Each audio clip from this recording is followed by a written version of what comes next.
Pemirsa, masih bersama kami di Presisi Utama. Komisi Kepolisian Nasional melaksanakan tes tertulis yang diperuntukkan untuk mencari anggota Kompolnas 2024 hingga 2028. Tes ini diikuti oleh kurang lebih 100 orang calon anggota Kompolnas.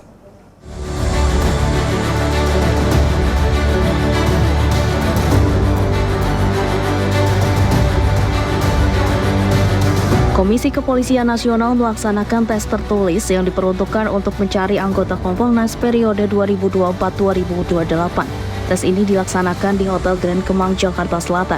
Tes ini diikuti sebanyak 107 peserta calon anggota Kompolnas periode 2024-2028. Tes tertulis ini berupa pembuatan makalah dengan waktu pengerjaan selama 180 menit.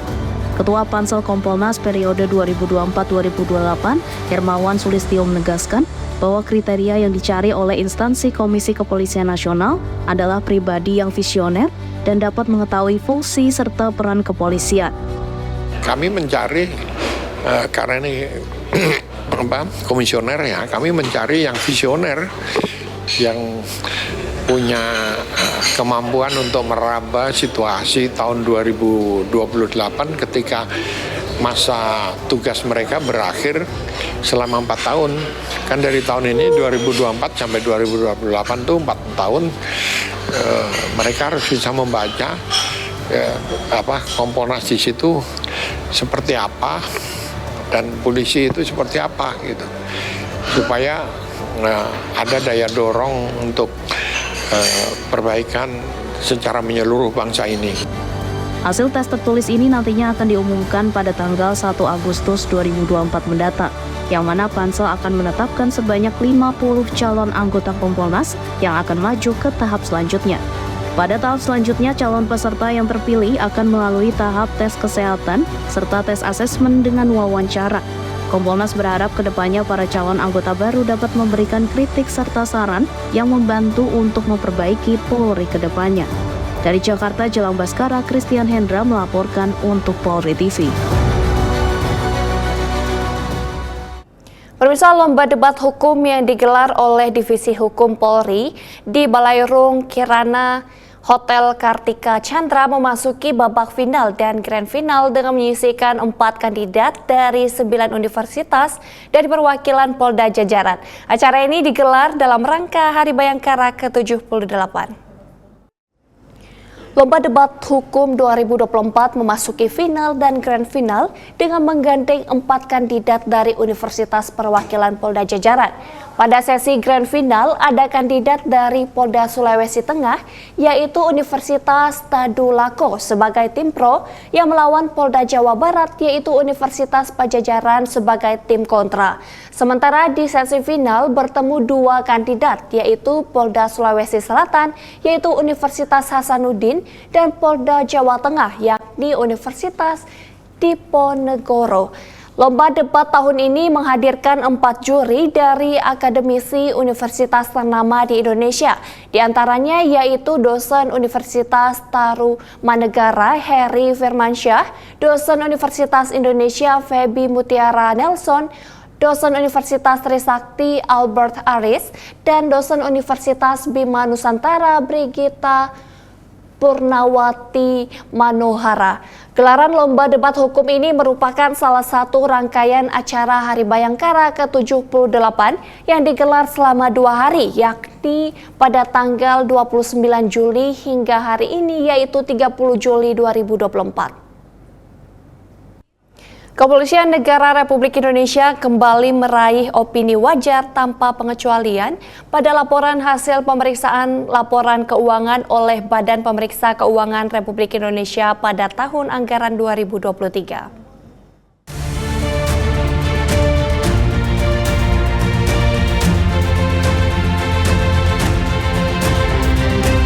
Badan Pemeriksa Keuangan Republik Indonesia menyerahkan laporan hasil pemeriksaan atas laporan keuangan Polri tahun anggaran 2023 oleh Pimpinan Pemeriksaan Keuangan Negara 1 BPK RI, Nyoman Adi Suryatnyana, kepada Kapolri Jenderal Listio Sigit Prabowo yang bertempat di Rupatama Mabes Polri Senin 29 Juli 2024. Diketahui bahwa Polri berhasil meraih opini wajar tanpa pengecualian atau WTP selama 11 tahun berturut-turut sejak 2013 sampai 2023. Kapolri Jenderal Polisi Listio Sigit Prabowo memberikan apresiasi dan ucapan terima kasih kepada tim pemeriksa BPK RI atas predikat WTP tersebut, dan Polri akan terus berkomitmen untuk mempertahankan pencapaian tersebut. Terima kasih kami diberikan kepercayaan untuk mendapatkan WTP 11 kali berturut-turut. Dan saya minta, tadi beliau sampaikan kalau wajar tanpa pengecualian itu memang suatu kewajiban. Tapi bagaimana kemudian dari wajar menjadi luar biasa. Itu menjadi tekad kami, Pak. Terima kasih untuk support dan semangat yang diberikan kepada kami, dan mudah-mudahan di tahun berikutnya kami bisa lebih meningkatkan kualitas kami terkait dengan masalah WTP. Pada kesempatan yang sama, pimpinan Pemeriksaan Keuangan Negara 1 BPK RI, Nyoman Adi Suryatnyana, mengatakan bahwa BPK tidak menemukan permasalahan yang signifikan yang berdampak pada kewajaran penyajian laporan keuangan. Hasil pemeriksaan BPK atas laporan keuangan Polri tahun 2013 sampai 2022 atau 10 tahun terakhir telah memperoleh opini wajar tanpa pengecualian. Kami melihat bahwa Polri telah berusaha dengan keras untuk mempertahankan capaian ini.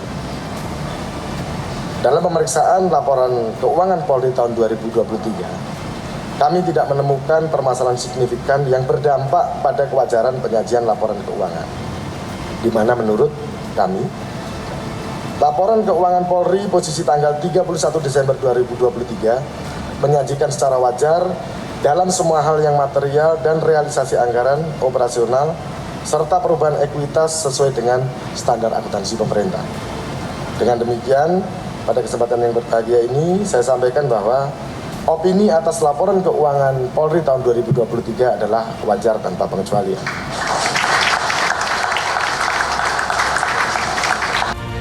Opini wajar tanpa pengecualian atau WTP sebagai refleksi kualitas terbaik dalam pertanggungjawaban pelaksanaan APBN melalui penyajian laporan keuangan kementerian, lembaga atau LKKL yang sesuai dengan standar akuntansi pemerintahan akan semakin mendorong kepercayaan multi-stakeholder di lingkup sektor publik. Dari Jakarta, Ica Tanasya, Willy Amanda, Polri TV. Pemirsa, laga eksebisi basketbol Kapolri Cup 2024 berlangsung meriah. Sejumlah selebritas mulai dari musisi hingga komedian pun tampak ikut bermain memeriahkan laga puncak basketbol Kapolri Cup 2024.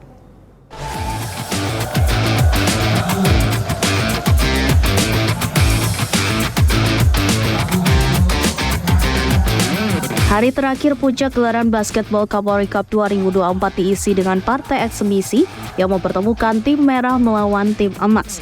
Berlaga di Gor Sumatri, Bojonegoro, Jakarta, pertandingan eksebisi ini pun berlangsung meriah, di mana kedua tim, baik tim emas maupun tim merah, tampak diisi sejumlah selebriti tanah air seperti Mario Lawalata, Said Bajuri, dan Rico Cepet yang memperkuat tim emas. Sementara itu tim merah diperkuat oleh Brigjen Himawan Bayu Aji, Ujo Project Pop, dan Ibnu Jamil.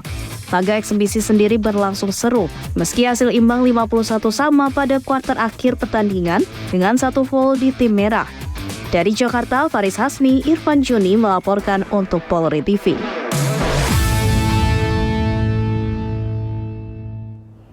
Setelah berpidato di Kongres Amerika Serikat, Perdana Menteri Israel bertemu Presiden AS dan Wakil Presiden dan fokus pada upaya gencatan senjata. Informasinya setelah jeda berikut ini.